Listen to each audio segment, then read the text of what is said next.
Welcome, everyone. It looks like Snow White has finally managed to inch past the $200 million mark globally. While that might sound like a major milestone, it's actually pretty underwhelming when you dig a little deeper. Depending on the source, some put the film at $195.2 million, while Box Office Mojo lists it at $200.21 million. Let's be extremely generous and go with the higher number. Let's say it hit $200 million and give it the benefit of the doubt.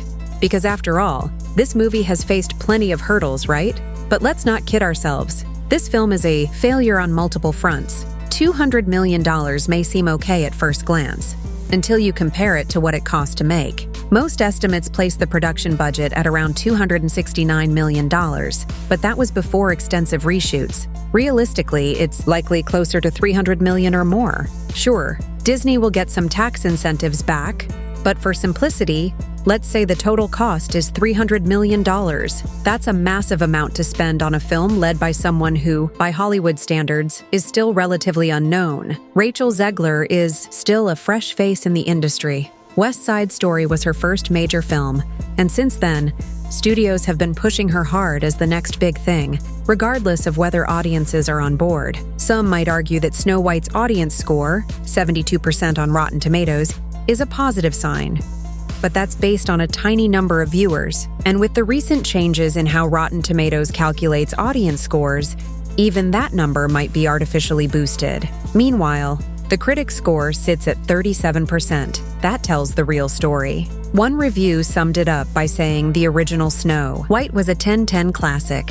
And if you're going to remake something so iconic, you can't just strip it of everything that made it beloved. Interestingly, Zegler isn't the core problem here. The film is bad despite her, not because of her. The script is a mess, and even a world-class actress wouldn't have been able to fix it. So, if Disney brought in $200 million and theaters took their cut, that means the studio saw maybe $100 million in return. Add on another $100 million or so in marketing, and you're looking at a loss in the neighborhood of $200 million.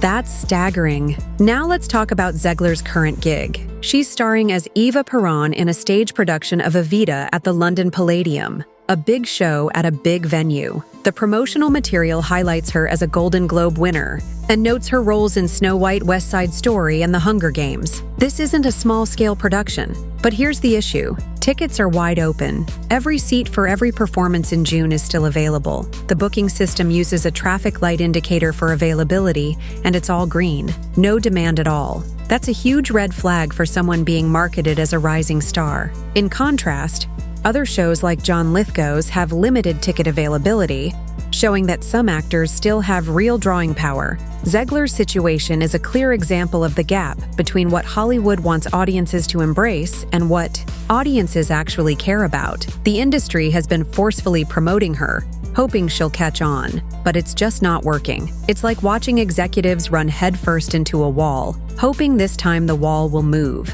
In fairness, not everything is her fault. West Side Story came out during the pandemic, when theater attendance was down across the board, and musicals have been struggling in general. Even so, after that disappointment, Disney still bet hundreds of millions on her as the lead in Snow White, one of their most iconic characters. It's a fascinating case of the studio system pushing talent regardless of whether audiences respond. This kind of miscalculation has happened before, with actors like Jai Courtney and Sam Worthington. They were repeatedly cast in big roles despite lukewarm public reception. The financials on Snow White make this case especially striking. Losing $200 million on a single film used to seriously derail a career.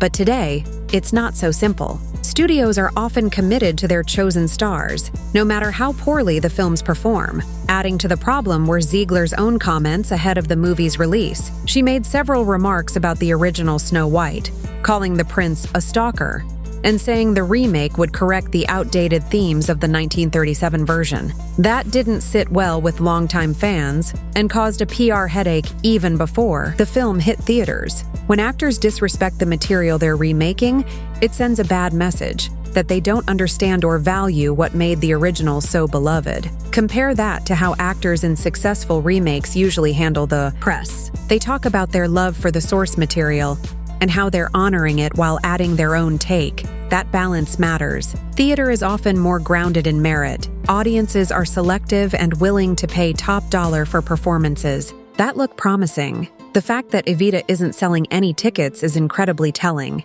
Yes, theater requires a different kind of skill, but stars with real fan bases tend to draw attention across mediums. Hugh Jackman, for example, has no trouble selling seats whether he's in film or on stage. What's particularly odd is how entertainment media continues to paint Zegler as a breakout success. They reference her Golden Globe win for West Side Story as if it outweighs every other underwhelming performance since. It's a narrative being built in real time, a sort of industry-wide effort to will her into stardom. But how many misfires can one actor survive before studios stop putting hundreds of millions on the line? In the past, the answer would be, not many. But the current system seems determined to continue the experiment. And the strange part is that audiences don't seem to dislike Zegler. She's clearly got talent. The bigger issue is that studios have thrust her into huge, high-pressure projects before she's had time to establish a following or prove she can carry a film. This fast-track approach to fame almost never works today. Audiences have too many choices and won't support someone just because the industry says they should.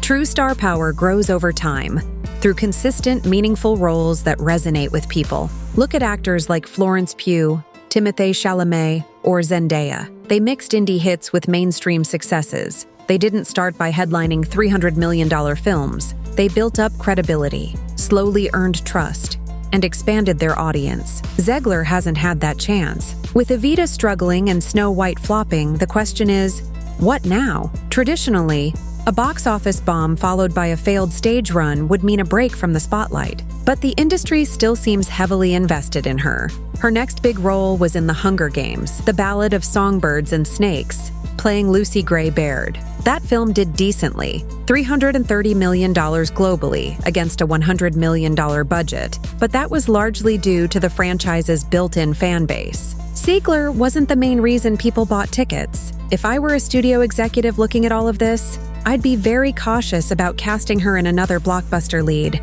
The numbers just don't support that kind of gamble. It's like watching someone keep betting on red at the roulette table after losing 5 times in a row. Eventually, reality catches up. Disney is even planning to release Snow White in China this June, hoping to recoup some losses. But the Chinese market has become increasingly picky about Western films, and it's hard to imagine Snow White, a Western fairy tale, making much impact there. It comes off more like wishful thinking than a solid strategy. This whole situation shows the risks of trying to create stars by brute force. Zegler might have had a stronger career if she'd been allowed to grow into the spotlight. Instead, she's become the poster child for a string of big-budget disappointments. That's not just tough for her. It's a symptom of how broken Hollywood's star-making system has become.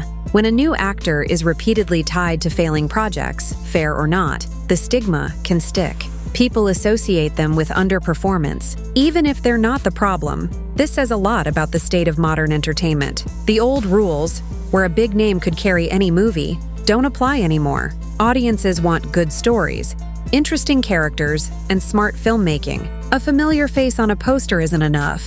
That's why it's so hard for new talent to gain traction. Studios want guaranteed hits, but it's harder than ever to create a bankable name overnight. The more they push someone without organic support, the more likely it is to backfire. The actors who've built lasting careers in recent years usually followed a more balanced path, mixing prestige films with mainstream hits, small projects with studio backing. That lets them prove themselves and connect with a wider audience. Zegler hasn't had that opportunity. She's been dropped straight into the deep end, carrying massive projects from the outset. That kind of pressure is hard to survive if the movies don't land. But this isn't about whether she has talent.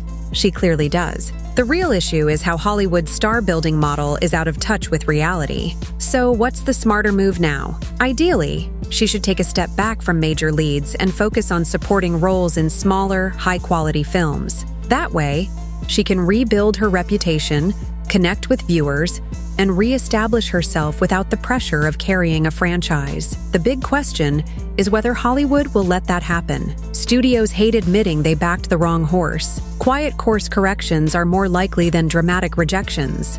Over time, casting decisions will shift, and the industry may start distancing itself without making it obvious. Ultimately, Snow White isn't just a cautionary tale about one actor. It's a window into the flawed machinery behind the scenes. It shows how out of sync the system can become when it stops listening to the audience.